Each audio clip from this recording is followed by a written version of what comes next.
자, 오늘 두 번째 또 지나갑니다. 자기를 닦는 일들이에요. 그때마다 생각이 떠오릅니다. 화면은 단순화 시켰습니다. 단순하게 처리했어요. 눈 돌아가지 않도록. 노 브랜드 시대라고 했죠. 화면, 이미지 이런 것에 현혹당하면 안 됩니다. 내용, 의미, 뜻. 지금은 내부 단속 할 때입니다. 마무리 단계예요. 12월 달은 마무리해야 됩니다. 마무리. 그렇죠. 모든 것을 12월 달은 마무리를 해야 돼요. 그렇죠. 12월 달은 마무리하는 달입니다. 마지막 정리정돈해야 돼요. 결정을 하고 결심을 하고. 그렇죠. 한 해의 마지막 달은 그렇게 결정, 모든 것을 정리정돈해야 됩니다. 얘는 자기 마음 단속, 자기 내부 단속. 그렇죠. 지금은 그런 때입니다. 마지막 떠날 때는 정리정돈을 해야 돼요. 뒷자리가 깨끗해야 됩니다. 그래서 이제는 요란한 것 이런 것을 제거하고 단순화시켰어요. 단순하게 시키고 무엇입니까? 안의 것을 늘 봐야 돼요. 속의 것을 늘 봐야 됩니다. 그렇죠. 마지막은 뚜껑이라고 하는데 실상 안에 있는 것, 그 안에 들어가서 뚜껑을 닫는 거예요. 방 안에 들어가서 문을 닫는 것입니다. 마지막은 방 안으로 들어가는 거예요. 퇴근해서 방 안으로 들어가지 않습니까? 방에서 나갔어요. 사회활동을 하고 직장 생활을 하고 학교 생활을 하고 퇴근하고 집으로 와서 방 안으로 들어가지 않습니다. 마지막은 샤워, 씻고 닦고 자기 침실 안으로 들어가지 않습니까? 마지막은 그래서 끝 마무리는 자기가 마무리하는 것입니다. 자기 내부 단속을 잘 해야 돼요. 마무리를 잘 해야 됩니다. 마무리를 잘 하자. 자, 생각들이 굉장히 스쳐 지나갔어요. 마지막은 안의 것을 완성함으로 결론을 맺는 것입니다. 지금은 결론을 맺을 때요. 지금 그래서 밖의 것을 신경 쓸 때가 아니에요. 밖의 것은 이미 기계들이 다 알아서 하고 있어요. 육적인 것들, 땅에 속한 것들, 상투적인 것들, 일상적인 것들, 획일적인 것들, 평범한 것들, 보통의 일들, 창의적인 것이 아닌 창조적인 생명의 것이 아닌 것들은 기계가 알아서 다 하고 있습니다. 기계의 시대지 않습니까? 얘는 내부 단속을 해야 돼요. 자기 안의 것을 유심히 살펴봐야 될 때입니다. 지금은 자기 마음을 정리정돈하고 마음가짐을 바로 잡을 때입니다. 마음을 닦을 때예요. 도 닦을 때가 지금 이때입니다. 그런데 어떤 자들은 엉뚱하게 육의 행위를 닦지도 않고 마음을 닦는다고 하니까 닦이겠어요? 옷을 빨고 그 다음에 몸을 샤워를 해야죠. 먼저는 옷을 벗고 그 다음에 목욕탕으로 들어가는 것입니다. 순서가 그래요. 항상 겉을 먼저 닦고, 그렇죠? 겉을 먼저 만들었어요. 이 세상 보십시오. 자동화 시스템에 의해서 돌아가지 않습니까? 알아서 돌아갑니다. 지금은 자기 마음을 새롭게 만들 때입니다. 마음을 새롭게 만들면 마음에서 떠오르는 생각이 있어요. 육의 것을 만들면 그에 해당되는 용어가 생각나죠. 그게 과학 용어예요. 기술 용어, 학문 용어, 각종 그런 용어 표현들 보십시오. 어떤 용어, 단어, 문장, 표현은 과정을 압축한 것입니다. 과정을 다 일일이 표현할 수 없습니다. 과정은 시간이지 않습니까? 공간이지 않습니까? 시공간, 3차원 입체적인 세계예요. 그 세계를 말로 표현할 수 없습니다. 입체적인 세계, 시공간의 세계, 3차원적인 세계를 어떻게 말로 표현합니까? 말은 무엇입니까? 2차원 세계잖아요. 1차원 세계, 2차원 세계. 그렇죠. 그거 3차원 세계를 말로 표현하려니 아무래도 왜곡 현상이 일어납니다. 입체적인 세계, 시공간의 세계, 과정의 세계, 진행되는 세계, 이런 것들은 말로 표현할 때는 그걸 그 압축으로 표현해요. 압축해서 표현할 때 쓰는 문법이 비유, 상징, 문법, 비유기법, 상징기법. 비유로, 상징으로, 비유적으로, 상징적으로 표현합니다. 그래서 과정은 생략이 되어 있어요. 핵심만 표현합니다. 그걸 뭉뚱그려서 압축해서 표현합니다. 그래서 그 단어, 용어, 문장, 표현만 보면 도저히 이해가 안 돼요. 그 과정 속에 존재하는 것은 육체입니다. 우리 육체는 시간 속에서 존재해요. 공간 속에서, 시공간 속에서, 입체 3차원적인 세계에서 우리의 육의 활동이 존재합니다. 우리 삶은 3차원적인 세계의 존재체예요. 그렇죠. 그래서 이 활동 이런 것들이 말로 표현이 되면 말은 2차원적인 세계예요. 축소했단 말이에요. 이걸 잘 풀어야 됩니다. 그래서 그 말만 들으면, 말만 쳐다보면, 글자만 읽으면 무슨 말인지 몰라요. 어떤 사람들은 그 문자를 인위적으로 푸는 자들이 있어요. 그러니까 안 풀리는 거예요. 글자에 숨겨진 뜻, 의미는 자기가 그렇게 생활함으로, 직접 그렇게 활동함으로, 그러한 삶으로, 그런 행실, 실천으로 그걸 푸는 거예요. 성경은 2차원적으로 인봉이 되어 있어요. 비유와 상징으로 묶여 있습니다. 덮여 있습니다. 숨겨져 있습니다. 베일이 쌓여져 있어요. 그 31,062구절의 그 의미심장한 내용들, 그 비유의, 상징의 그 내용들, 그 어마어마한 비유로 덮여 있어요. 인봉되어 있다, 그렇게 표현합니다. 그 인봉을 뗀다, 인봉을 푼다, 비유를 푼다, 그거를 풀어야만이 비로소 그 본질의 것을 알 수가 있어요. 그렇다면 성경의 비유와 상징을 푸는 열쇠는 무엇입니까? 닫혔어요. 닫힌 문을 여는 것은 그 열쇠가 꼭 필요합니다. 그 성경을 푸는 키, 핵심 열쇠, 그것이 바로 행위.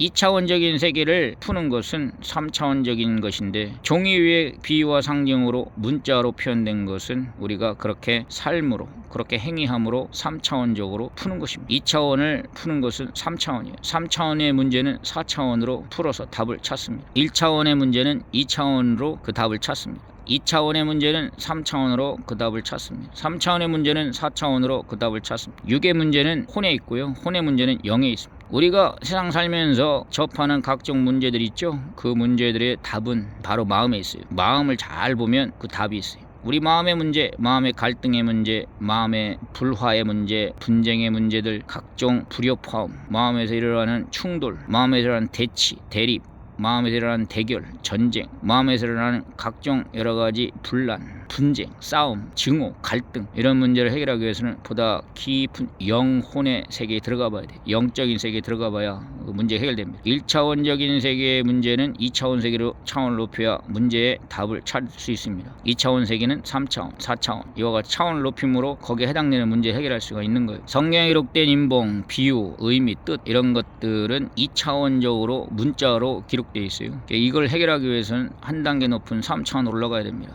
그래서 행해야 돼요. 성경은 행하는 것이 열쇠입니다. 행함으로 푸는 거예요. 그래서 그것을 행치 않고는 그 의미와 뜻을 알 수가 없어요. 자연현상, 우리가 목도하는 자연현상은 어떻습니까? 이게 3차원적인 세계에서 일어나는 거죠. 시공간 속에서 일어나죠. 자연현상. 그거의 근본을 찾기 위해서 어떻게 합니까? 4차원 세계로 올라가야 돼요.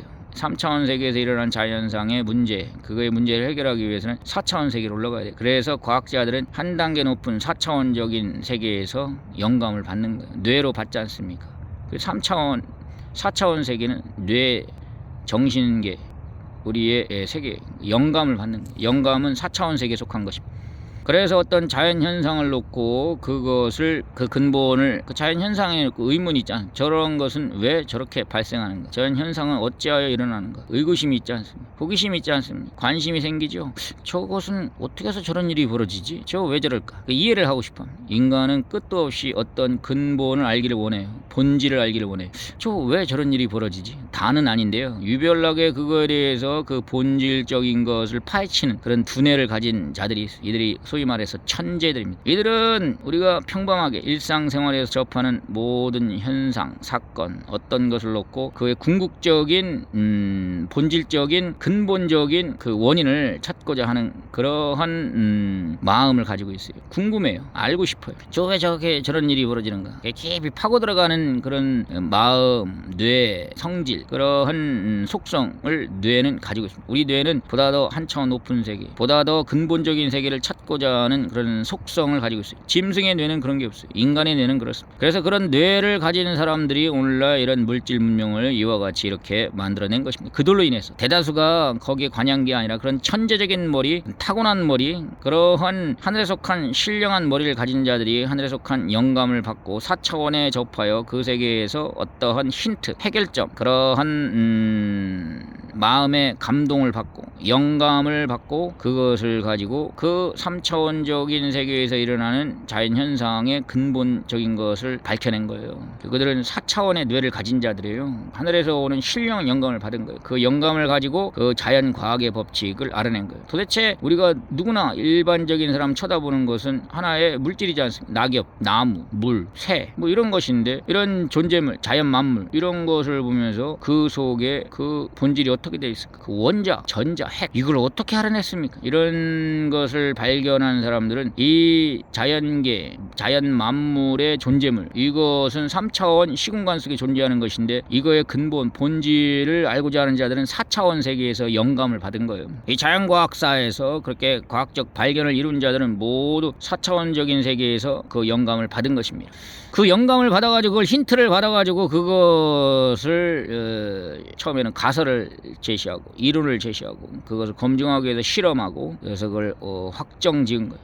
확신하게 된 거예요. 그것을 확증시킨 것이죠. 증거, 증명해낸 거예요. 그것을 논문으로 써서 세상 사람들이 그것을 보고 옳다, 맞다 그러면 그가 발견자가 되는 것입니다. 돌톤, 원자 모형 뭐 이런 것들 있지 않습니까? 서양의 유명한 과학사의 대발견 이론자들 있죠. 프레데이 이런 사람들 이런 걸 발견한 거예요. 발견해서 그것을 논문을 써서 세상에 발표한 거예요. 그래서 공인을 받은 것입니다. 그들이 노벨상을 받고 노벨 물리학상, 노벨 화학상, 노벨 수학상 이런 그들을 장려하기 위해서 국가에서 개인이죠. 노벨이라는 사람이 자기 사재를 털어서 그것을 만들어 놨지 않습니까? 그런 전통에 따라서 수많은 사람들이 거기에 동기부여를 하고 발견하기 위해서 일생을 거기에 몸담고 자기의 정신과 자기의 혼신의 노력을 다 거기에 쏟지 않습니까? 그래서 4차원적인 세계에서 영감을 받은 거예요. 그들이. 왜? 3차원 존재 세계, 시공간 세계의 이런 존재 현상, 존재물 이거의 본질을 찾고자 그렇게 그들은 기도한 거예요. 사실 연구했다, 기도했다, 명상했다, 생각했다, 깊은 생각에 잠겼다. 끝도 없이 그들은 생각을 거듭합니다. 그렇죠? 그래서 그 생각세계, 정신세계가 바로 4차원 세계예요.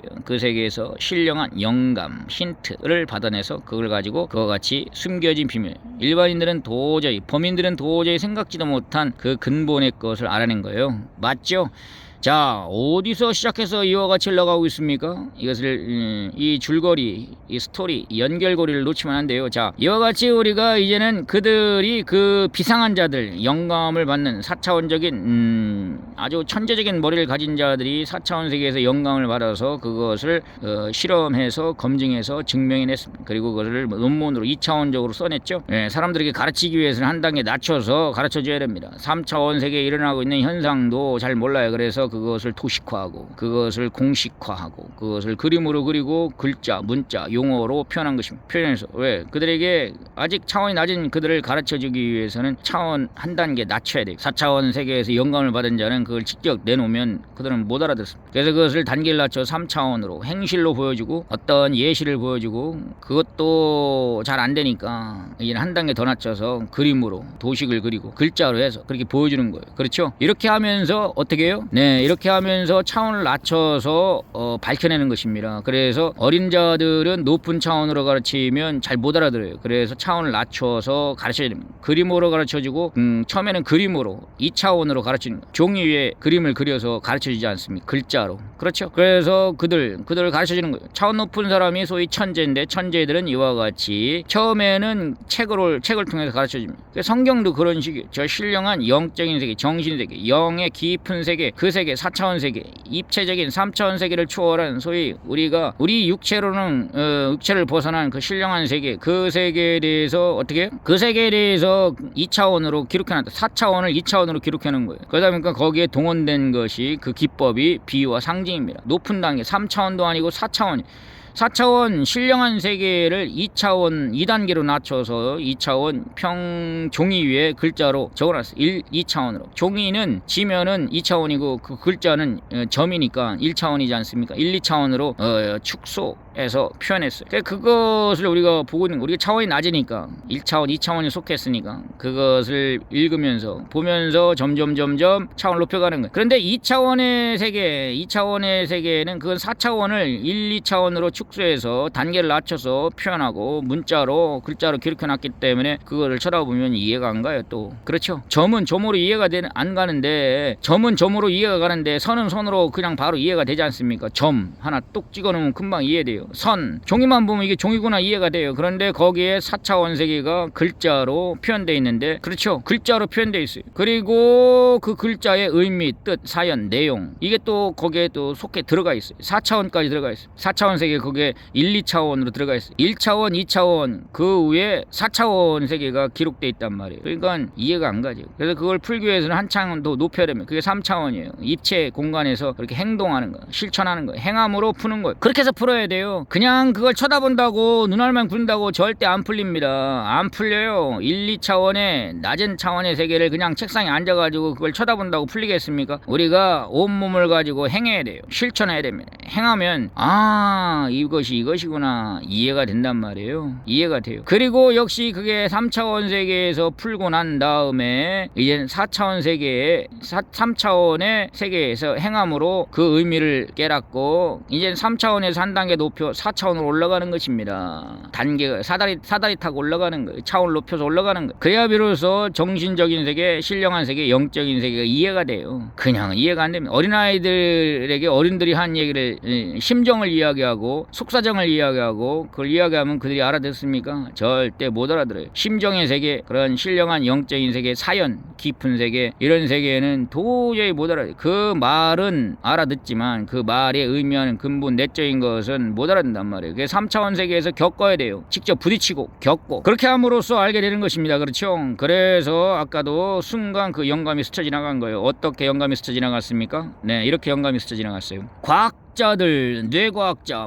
화학자, 물리학자, 수학자, 과학자들, 그들은 한평생을 그 영역, 그 분야를 연구했어요. 그러니 얼마나 많은 책도, 과거에 쓰여진 책도 많이 읽었을 것이고, 또 실험실에 실험됐을 것이고, 학생들에게 가르쳤을 것이고, 계속 하루 종일 온종일 시간만 나면 그 생각에 몰두했을 거예요. 그들은 그 면으로 특화된 뇌를 가진 자들이기 때문에 수학자들은 수학적인 생각에 골몰했을 것이고, 화학자들은 또 그 면으로, 과학 물리학자들은 그 면으로, 기계 공학자들은 그 면으로, 전자공학자들은 그 면으로 자기가 좋아하는 대로 그 센터, 그 분야에서 그 머리, 그 뇌, 그 생각을 돌렸을 거예요. 끝도 없이 그 생각을 했을 거예요. 그러면 과거에 책도 읽었을 것이고, 수많은 사례, 수많은 문장, 표현, 단어, 의미, 뜻 이런 것들을 놓고 생각을 거듭하지 않았겠습니까? 그 생각 가운데 그들이 그것을 하나를 알아낸 거예요. 그렇죠? 그 끝도 없는 생각, 그 영역에서 계속 생각을 하다가 끝내 어떻게 됐습니까? 그것을 또 생각하면서 걷고 행하면서, 그러면서 자연 만물을 보기도 하고, 나무를 보기도 하고, 산을 오르기도 하고, 또 책을 보기도 하고, 다시 말하면 1, 2차원, 3차원을 오가면서 1, 2, 3차원을 올라가면서 끝도 없이 계속 생각하니까 순간 4차원 세계에서 영감이 떨어졌습니다. 1차원 내려갔다가 다시 2차원 올라갔다가 3차원 올라갔다가 다시 2차원 떨어지고 1차원으로 떨어지고 계속 오르락 내리락 오르락 내리락 그렇게 한 거예요.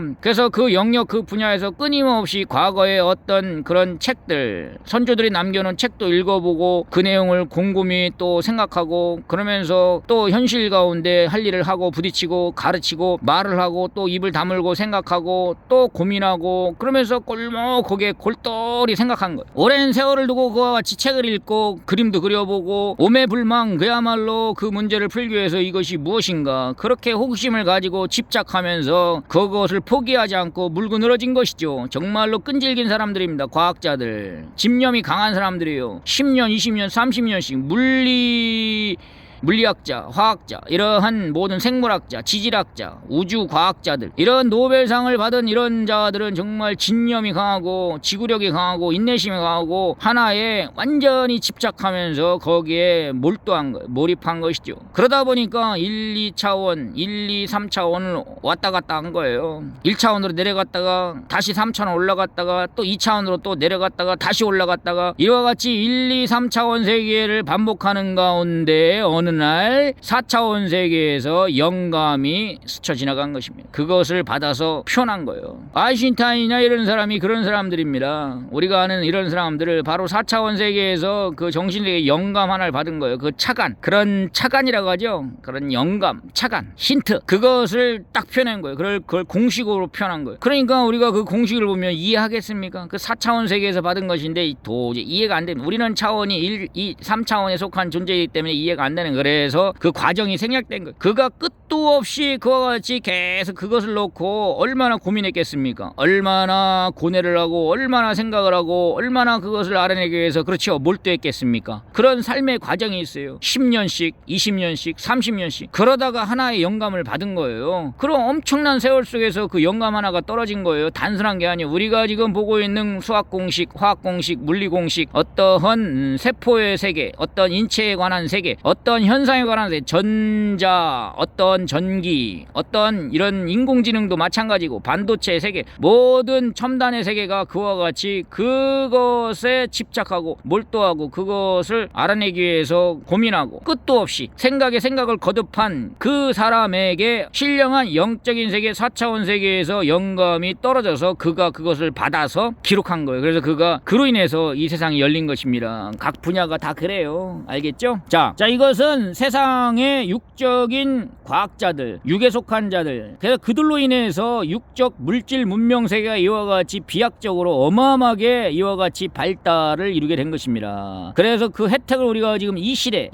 시대에 태어난 우리가 누리고 있는 거예요. 그 혜택을 고스란히 우리가 누리고 있는 거예요. 지난 400년 동안 어마어마하게 많은 과학자, 그 분야의 과학자, 생각을 거듭한 사람들, 과학적 생각을 한 사람들, 자연현상, 물질계 이런 세계에 대해서 알기를 원했던 사람들, 이런 사람들에게 신령한 영적인 세계에서 영감이 떨어져서 그 영감을 가지고 그것을 증명해낸 거예요. 그 본질을 밝혀낸 거예요. 그것이 이름하여 자연과학 법칙입니다. 자연과학 법칙. 그래서 그 자연과학 법칙을 발견한 자들이 그들이 구사하는 의미, 뜻, 내용, 용어를 잘 보십시오. 과학용어, 그러한 표현들, 문장들, 그렇죠? 그 문법, 문장, 표현들을 잘 보십시오. 그것으로 인해서 오늘날 이와 같이 의식주의 세계가 오늘날 이렇게 이루게 된 거예요. 전 세계인들이 오늘날 이와 같이 누리고 있습니다. 중국이라는 나라도 그동안 2000년 동안 그 엄청나게 많은 인구가 헐벗고 배고픔에 굶주림에서 벗어나지 못했는데 오늘날 서양과학 이것을 통해서 그들이 비로소 굶주림을 벗어났어요. 그 굶주림을 해결했어요. 엄청나죠? 14억 인구가 드디어 굶주림에서 벗어났어요. 이런 적이 없었다고 합니다. 이와 같이 물질과학, 자연과학, 이 자연 만물의 현상을 연구하고 그것의 근본을 터득한 그런 사명자들, 과학의 선구자들, 선지자들, 이런 자들로 인해서 하늘로부터 신령한 영감을 받고 그 영감을 가지고 그 어떠한 사실, 법칙, 비밀, 자연의 비밀, 자연과학 법칙 이것을 알아낸 거예요. 이것을 알아냈단 말이에요.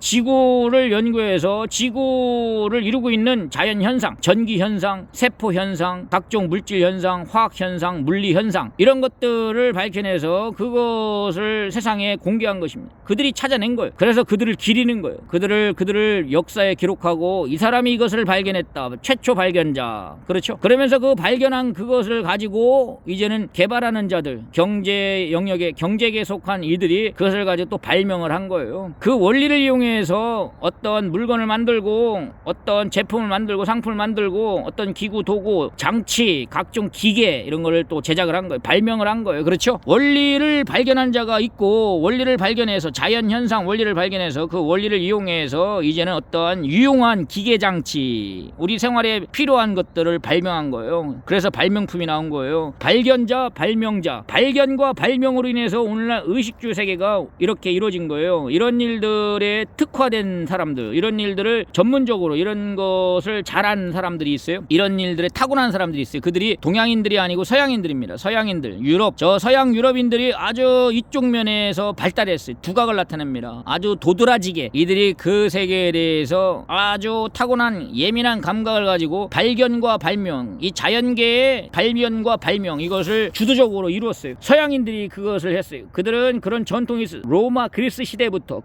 그런 학풍이 있었어요. 그런 대학이 이미 로마 그리스 시대 그리스의 그러한 분위기가 있어요.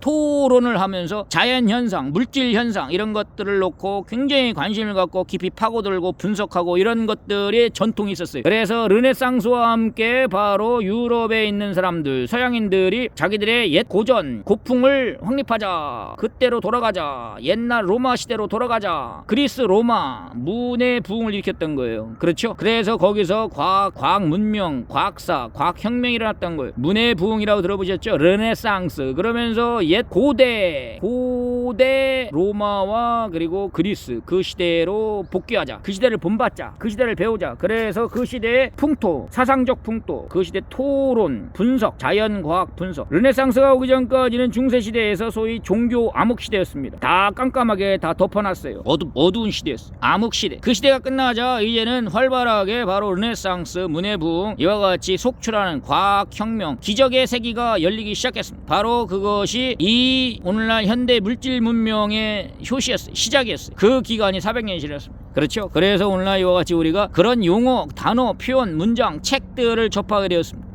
자, 이제는 서양 시대가 지나가고 서양의 시대가 서막을 올렸습니다. 서양 시대가 막을 올렸습니다. 서양 시대가 막을 올리고 서양 시대가 석양으로 넘어갔어요. 서양 시대가 서막을 올렸어요. 이제는 한 막이 지나갔어요. 이제는 동양 시대가 왔어요. 동양 시대가 왔어요. 동양 시대, 동양권, 서양이 석양으로 저물고 그 현상이 일어나고 있지 않습니까? 석양이 저물고 있어요. 서양 시대가 석양으로 저물고 동양시대가 새롭게 해가 뜨고 있는 이 시점에 우리가 지금 살고 있는 거예요. 그래서 세상의 정치, 경제, 사회, 과학 모든 세계를 잘 보십시오. 동양으로 흘러오고 있습니다. 동양시대가 도래했어요. 이것을 꼭 깨닫기 바랍니다. 동양시대의 도래예요. 저 서양시대가 일종의 토대를 구축하고 발판을 만들었다면 동양시대는 이제는 그 토대 발판에서 이제는 결실하는 시대입니다.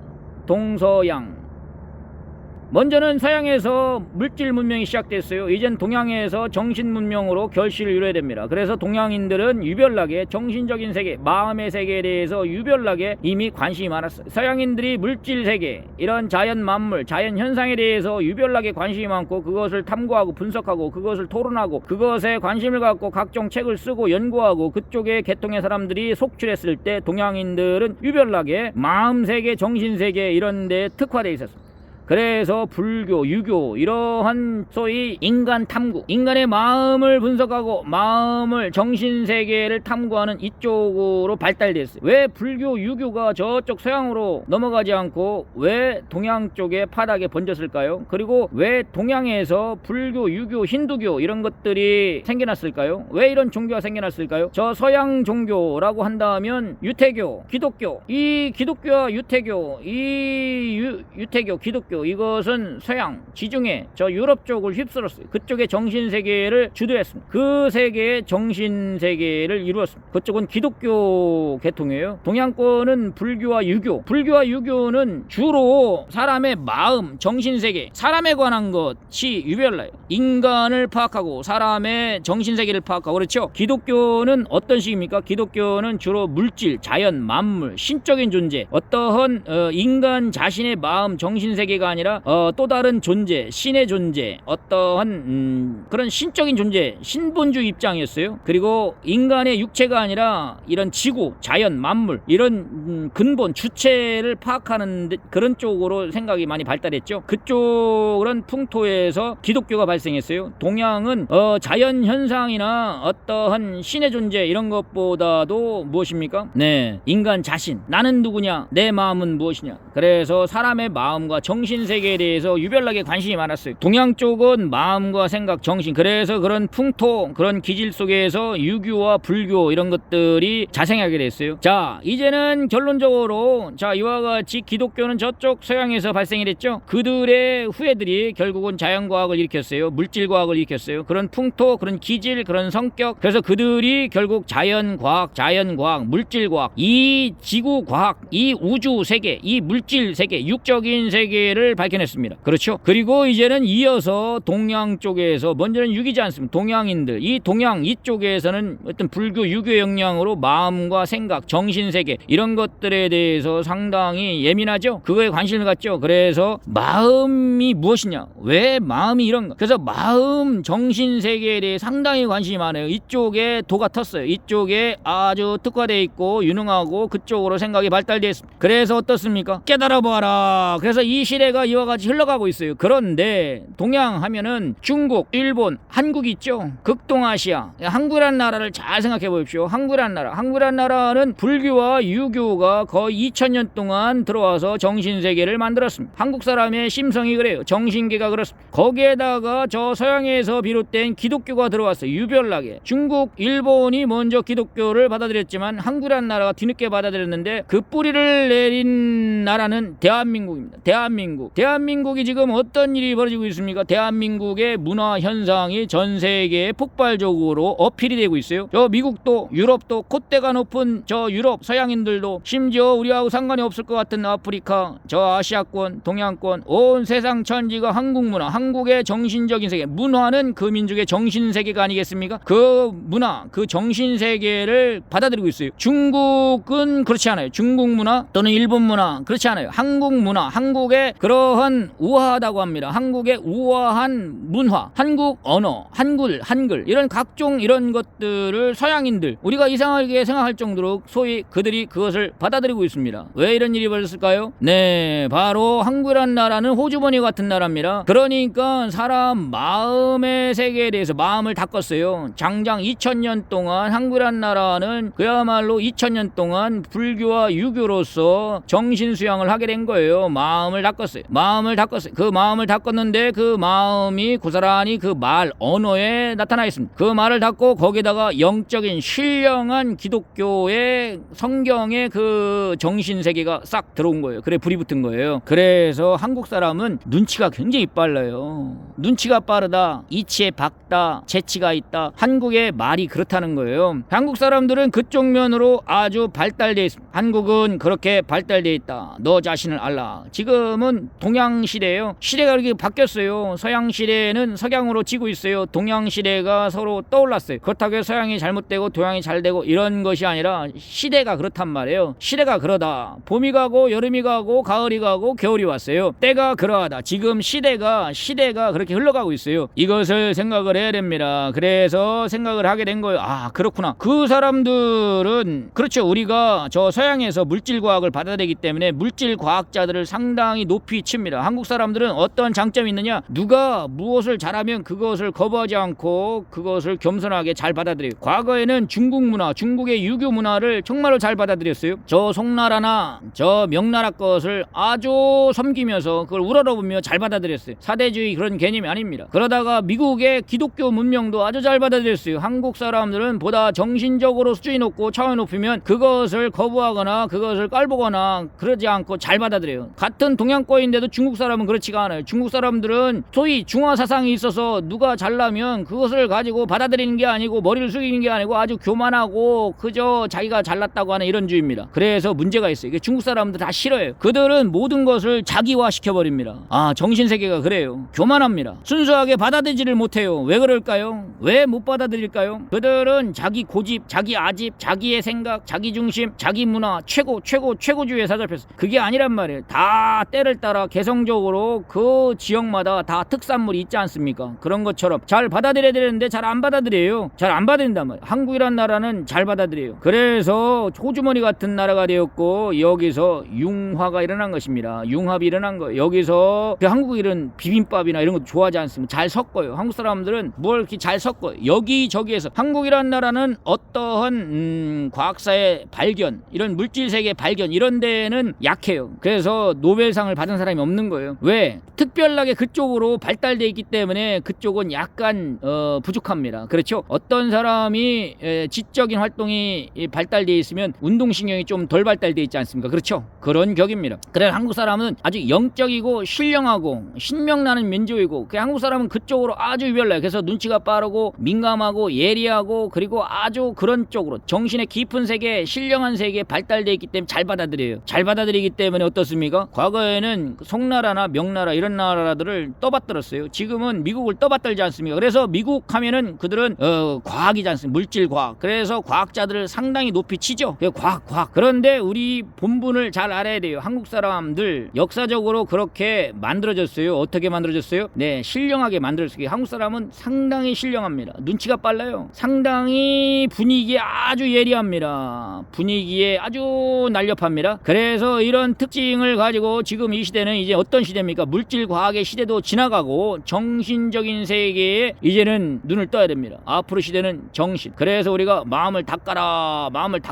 생각을 만들어라, 마음을 만들어라 그런 말들이 나온 거예요. 그래서 자기를 마음을 바로잡아라. 이걸 제대로 못하니까 한국인들이 그렇게 자살이 많고 각종 여러 가지 자살 세계 1위라고 하지 않습니까? 저출산 문제 이런 문제가 왜 거기서 비롯됐느냐? 정신적인 세계에서 비롯된 거예요. 이 다 그게 정신적인 세계에서 비롯된 거예요. 마음의 갈등, 마음의 문제들, 자살 문제, 저출산 문제, 정치 갈등, 모든 사회 갈등, 남북한의 몰든 이런 갈등 이런 소위 말하는 갈라치기 이게 다 정신적인 세계의 문제. 정신을 바로 잡아야 됩니다. 마음을 닦아야 돼요. 마음을 바로 닦자. 마음을 바로 세우자. 그래서 자기 마음을 바로 세워야 돼요. 마음을 바로 세우지 않으면 그렇게 한국 사람은 헐뜯고 그렇죠. 한국 사람들 잘 보십시오. 얼마나 헐뜯습니까? 지구 세상에서 제일 헐뜯는 민족이 있으니 한국 사람이에요. 남북한 보십시오. 얼마나 헐뜯습니까? 왜 헐뜯습니까? 마음이 닦여지지 않았기 때문에 말로 헐뜯는 거예요. 헐뜯는다. 그것이 무슨 말입니까? 헐벗은 짐승을 보십시오. 헐벗은 짐승을 보아라. 어떠냐? 헐벗은 짐승을 보아라. 어떠냐? 헐벗은 짐승들은요. 그야말로 헐떡거리면서요. 그야말로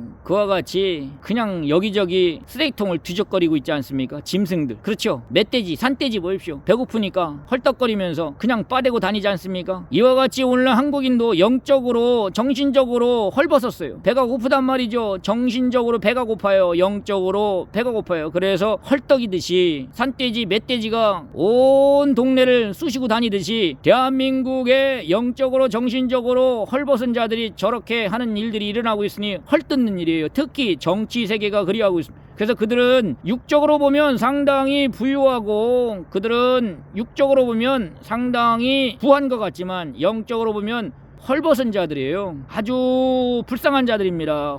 그래서 헐벗었기 때문에 헐뜯고 있는 거예요. 정치인들이 얼마나 서로 헐뜯고 있습니까? 그렇죠? 이 사람도 가만히 보십시오. 헐뜯는 사람을 가만히 보십시오. 비판하고 헐뜯고 남을 지적하고 헐뜯는 사람들 가만히 분석해보면 육적으로는 아주 부유하고 이상이 없어요. 육적으로는 잘 먹고 잘 살고 정말로 아주 윤기가 줄줄 흐릅니다. 그런데 정신적으로 영적으로 보면 그들은 정신적으로 빈곤한 인생들이에요. 마음이 빈곤한 인생들이에요. 마음이 허전한 인생들이에요. 허기가 진 인생들, 마음이 허무한 인생들, 마음이 허탈한 인생들, 마음이 헐벗은 인생들. 그래서 마음을 채우지 못하니까 그와 같이 어떻습니까? 네, 그와 같이 헐뜯는 거예요. 남을 헐뜯고. 한국 사람 얼마나 헐뜯기 좋아합니까? 남자들도 그러고 여자들도 그러고 얼마나 헐뜯는지 몰라요. 그냥 헐뜯어요. 입만 벌리면 누가 이렇다 저렇다 사람을 두고 헐뜯고 물어뜯고. 그렇죠? 이것은 영적으로 헐벗었기 때문에 허기졌기 때문에 헐뜯는다. 깨닫기 바랍니다. 그래서 자기 마음을 닦아라. 마음을 채워라. 마음을 풍족하게 만들어라. 마음을 기쁘게 기분 좋게 만들어라. 그 사람들은 자기 마음을 기쁘게 자기 마음을 기분 좋게 할 줄 몰라요. 어떻게 해야 마음을 기쁘게 하는지, 어떻게 돈을 많이 벌어야 마음이 기쁜 것인지, 술을 먹어야 마음이 기쁜 것인지, 남자 여자를 만나야 마음을 기쁜 것인지, 유튜브를 쳐다봐야 마음이 기쁜 것인지 다 그렇게 생각하고 있어요. 마음은 그렇게 기쁘게 하는 게 아닙니다. 마음을 기분 좋게 하라. 마음을 기쁘게 하라. 마음을 기분 좋게 만들어라. 마음을 어떻게 기분 좋게 만드냐고요? 배워야 돼요. 지금 제가 가르쳐주고 있지 않습니까? 어떻게 해요? 마음을 기분 좋게 만들기 위해서는 마음을 닦으라고 하죠. 마음을 닦아라. 마음을 닦아라. 그럼 마음을 어떻게 닦습니까? 마음을 닦기 위해서는 첫째 운동도 해야 돼요. 운동도 해야 되고, 그렇죠? 그리고 마음을 닦으려면 닦는 그 자리가 있어야 돼요. 그 장소. 마음을 닦을 때는 아무 때나 아무 곳에서 닦는 게 아니에요. 그렇죠? 물이 있어야 되죠? 방 청소하기 위해서는 물이 있어야 됩니다. 그렇죠? 방 청소하기 위해서는 물이 있어야 되고, 몸을 닦기 위해서는 물이 있어야 됩니다. 물이 있어야 돼요. 마음을 닦기 위해서는 물과 같은 진리가 있어야 돼요. 말이 있어야 돼요. 말이 없으면 닦을 수가 없어요. 그래서 우리가 그 말씀을 듣는다 하는 거예요. 그래서 마음을 닦아라. 그래서 우리가 성현을 찾고, 성자를 찾고, 스승을 찾고, 깨달은 자를 찾고, 이런 사람 어른을 찾고, 그래서 그들의 말을 듣는 것입니다. 그래, 어른들은 겪은 게 있기 때문에 말을 해줘요. 야, 이렇게 하는 게 좋지 않느냐, 저렇게 하는 게 좋지 않느냐, 덕담을 나누죠. 나름대로 조언을 해주고 지혜로운 말을 해줍니다. 그렇죠? 그래서 그런 말을 들어야 돼요. 사람이 마음을 닦기 위해서는 바로 그러한 성현의 말들을 들어야 됩니다. 그 말을 꼭 들어야 돼요. 오늘도 좋은 말을 듣기 바랍니다. 여기저기에 나와 있는 말을 들어보면 그 분별을 잘하기 바랍니다. 유튜브에 나오는 말들 들어보면 제목은 요란합니다. 제목은 요란한데 내용이 없어요. 의미가 없어요. 그리고 제목과 내용이 달라요. 제목은 어떠한 뭐랄까요? 제목을 달았는데요. 제목이 아주 충격적으로 제목을 달았어요. 그리고 자극적으로. 그리고 내용을 보면 내용이 없어요. 의미가 없어요. 앞뒤가 안 맞아요. 모순된 말들이 많습니다. 속지 말기 바랍니다. 분별해야 돼요. 그래서 유튜브에 있는 내용들 보면서 그걸 분별해야 됩니다. 그 유튜브 때문에 어마어마한 시간을 다 쏟고 있어요. 거기에서 자기 시간을 낭비하고 있어요. 쓸데없는 내용들이 많고, 시간을 잡아먹는 내용들이 많고, 가상세계, 짜, 허황된 세계, 허위, 가짜, 이런 것들이 굉장히 많아요. 그래서 그것을 잘 분별을 잘해야 돼요. 이걸 분별을 하지 못하면 자기도 모르게 시간 낭비, 노력 낭비, 관심도 호기심도 다 빼앗겨요. 눈 뜨고 당하는 거예요. 눈 뜨고 당하지 않도록 분별력, 지혜, 이런 것들을 잘 챙겨야 됩니다. 그래야 어떻게 되면, 그래서 많이 배워야 돼요. 배우지 않으면 안 된다. 그래서 스승, 선생, 이런 귀한 얘기들을 잘 듣고 분별의 지혜를 발휘해야 됩니다. 분별력을 키워야 돼요. 분별력, 사리 분별력, 판단력, 이런 것들. 그래서 늘 배워야 돼요. 배워라. 오늘도 배우자. 또 배우자. 또 배우고 배우자. 매일매일 배워야 됩니다. 끝으로 다시 한번 이야기합니다. 이제는 어떻게 해요? 지금은 밖에는 모기가 없어요. 맞죠? 밖에는 모기가 없어요.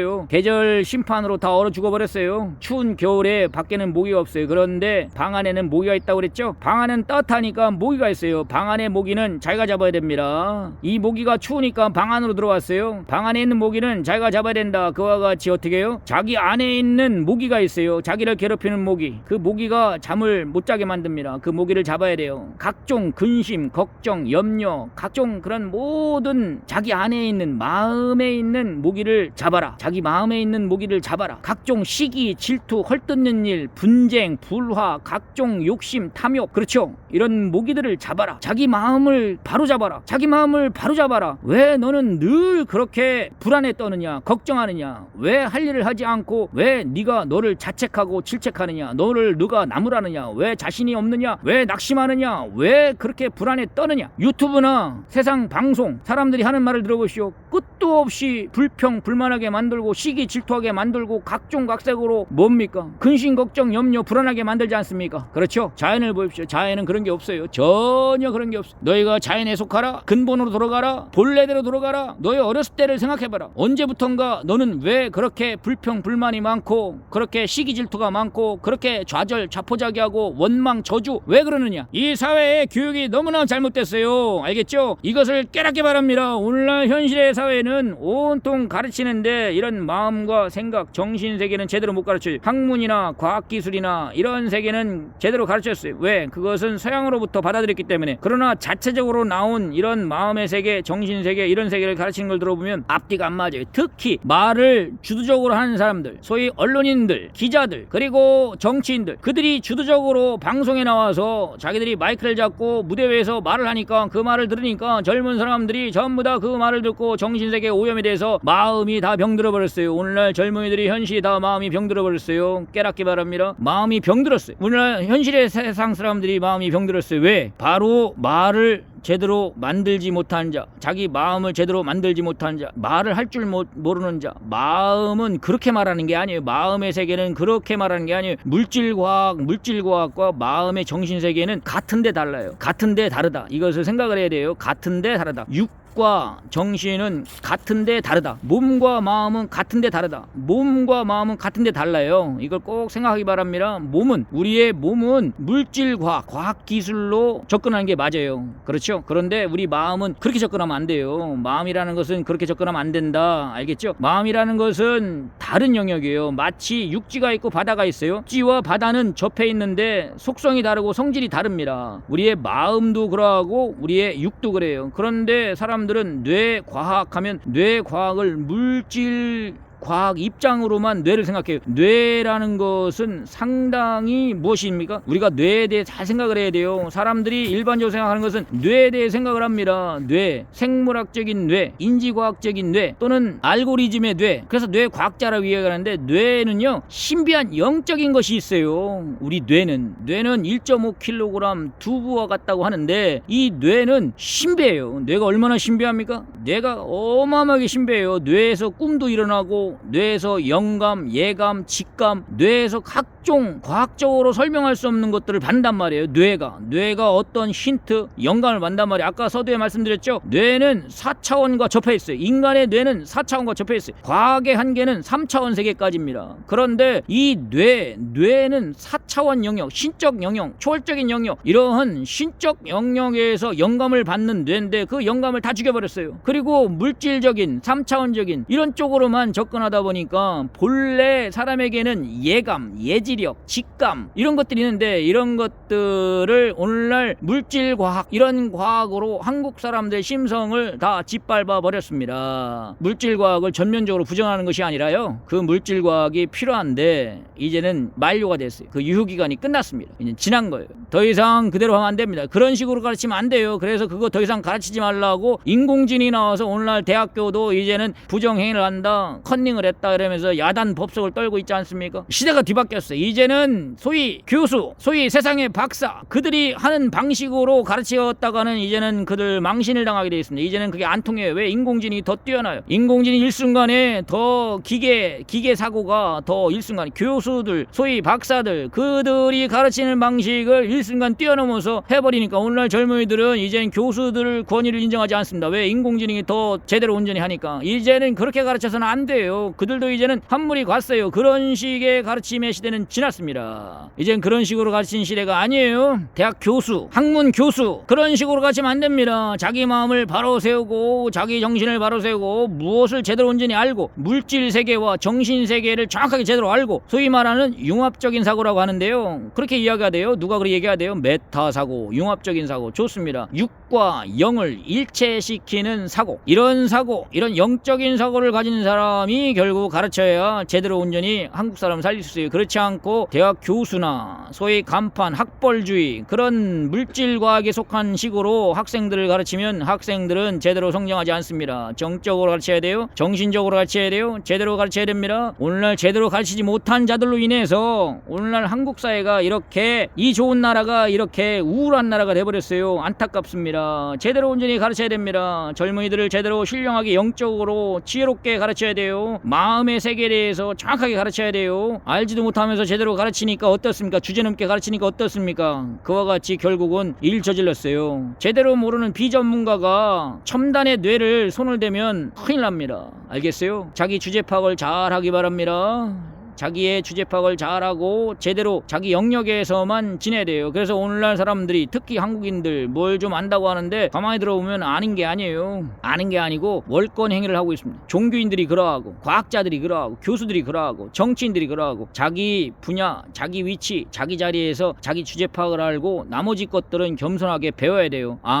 이것은 내 영역이다. 자기 서식지를 지켜야 된다면 자기 차선을 지키고 이것은 내 영역이다. 이것은 내 고유한 센터다. 내 집이다, 내 식구다. 그 외에 나머지는 참견하면 안 됩니다. 월권 행위를 하면 안 돼요. 차선을 지켜야 됩니다. 차선을 준수해야 됩니다. 왜 월권 행위를 합니까? 왜 남의 것을 넘깁니까? 그렇죠. 다 고유한 자기 영역이 있어요. 대학 교수는 대학 교수로서 거기에 맞는 그것만 가르치면 돼요. 나머지 정신적인 세계, 이런 세계는 그 사람들이 가르치는 영역이 아니에요. 소위 종교인들은 종교인으로서 자기 영역, 자기 센터만 지키면 돼요. 왜 그들이 정치에 관여합니까? 정치인들은 자기 영역, 자기 자리에 에서만 지키면 돼요. 왜 그들이 거기에 관여합니까? 주제 파악을 잘하고 자기 위치, 자기 자리, 자기 위치를 지켜야 돼요. 자기 위치가 있어요. 산은 산이고 길은 길, 산과 길을 혼동하면 안 돼요. 그렇죠? 도시는 도시고 시골은 시골이고 전부 다 길이 있지 않습니까? 자기 자리, 자기 위치가 있어요. 그런데 사람들을 보면 오지랖이 넓다고 하죠. 특히 한국 사람들. 왜 그렇게 관여를 합니까? 나머지는 눈 감고 있으란 말이에요. 나머지는 모른 척하고 지나가란 말이에요. 저건 내 영역이 아니구나. 저기선 내 분야가 아니다. 저것은 내가 할 일이 아니다. 그러면은 입 다물고 있으란 말이에요. 그냥 그러려니 하고 지나가는 거예요. 그렇죠? 왜 훈수를 두고 왜 지적을 하고 왜 왈가불가합니까? 자연에 맡기기 바랍니다. 스스로 알아서 터득하고 가야 됩니다. 행한 대로 갚아줄 뿐입니다. 그렇죠? 원하는 자에게 값없이 주고 원치도 않는데 일부러 참견하지 말고 끼어들지 말고 그렇죠? 뭐든지 자연스럽게 흘러가야 돼요. 억지로 하면 안 됩니다. 무리하게 하면 안 돼요. 무력적으로 하면 안 돼요. 자연스럽게 물이 흘러가듯이 순리적으로 행한 대로 갚아주는 것이 지혜입니다. 알겠죠? 방해하지도 말고 끼어들지 말고 참견하지도 말고 무리하게 하지도 말고 무례하게 무력적으로 하지 말고 뭐든지 순리대로 질서 있게 잘 해야 됩니다. 이것이 근본이에요. 그렇죠? 자, 오늘도 이와 같이 해서 1시간 동안 쭉 녹화를 했네요. 오늘은 많이 녹화를 했네요. 자, 이와 같이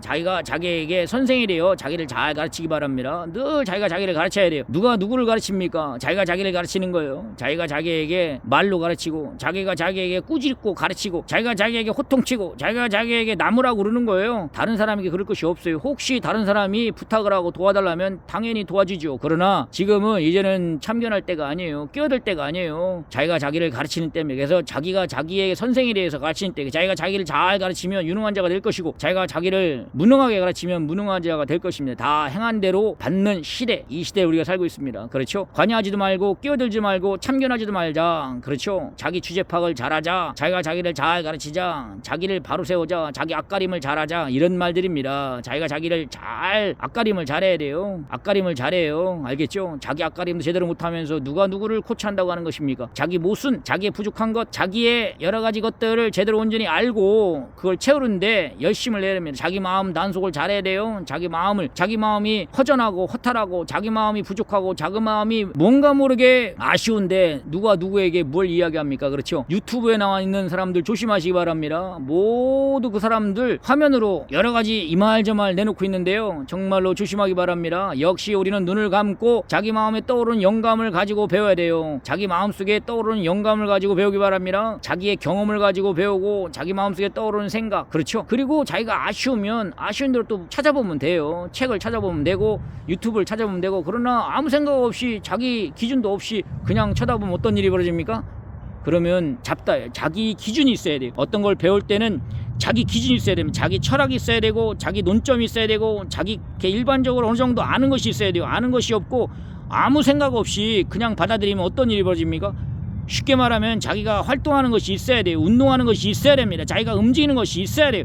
자기가 움직이는 것이 있고 자기 몸을 풀고 그런 다음에 자동차 운전을 하든가 뭘 해야 돼요. 근데 자기 것을 하지 않고 자기 책임을 하지 않고 그냥 사람들은 가만히 보니까요, 일어나면 유튜브만 쳐다봐요. 그러니까 문제예요. 아니 좀 운동을 하고 움직이고 활달하게 몸을 풀고 그 다음에 보면 되잖아요. 자기가 먼저 운동하고 움직이고 자기가 먼저 문제를 접하고 그 다음에 어떻게 해요? 답을 찾는 거예요. 문제가 뭔지도 몰라요. 사람들은 본능적으로 살아요. 일어나면 그냥 TV 쳐다봅니다. 일어나면 유튜브 쳐다보고 일어나면 아무 생각이 없어요. 자기가 일어나면 그때부터 문제를 찾아야 될 거 아니에요. 밖에 나가서 추운지 더운지 답답한지 뭔지 찾아야 되지 않겠습니까? 그러나 오늘날 현실의 사람들 보니까 첫째, 문제가 뭔지를 몰라요. 무엇이 문제인지를 몰라요. 그래서 하도 문제를 모르니까 기상이 변화되고 좀 기후 변화 이런 것이 일어났어요. 사회 문제, 각종 문제. 왜 너희가 문제를 생각하지 않느냐? 문제를 생각하지 않느냐? 문제를 좀 느껴라. 문제의식을 가져라. 그래서 자연도 각종 사회도 괴롭히는 것입니다. 괴롭게 함으로 깨닫게 한다고 했죠. 왜 괴롭힙니까? 왜 답답합니까? 문제의식이 없어서 그래요. 문제의식이 있어야 답을 찾을 수 있습니다. 네, 1시간 녹화를 했네요. 자, 이제는 여기까지 하고 갈 길을 또 찾아가야 됩니다. 오늘도 부지런히 자기 문제의식이 무엇인지, 자기가 무엇이 문제인지 이것을 꼭 직시하기 바랍니다. 그리고 그 문제의 답을 찾기 위해서 배워야 돼요. 자, 배웁시다. 네, 감사합니다. 1시간이네요.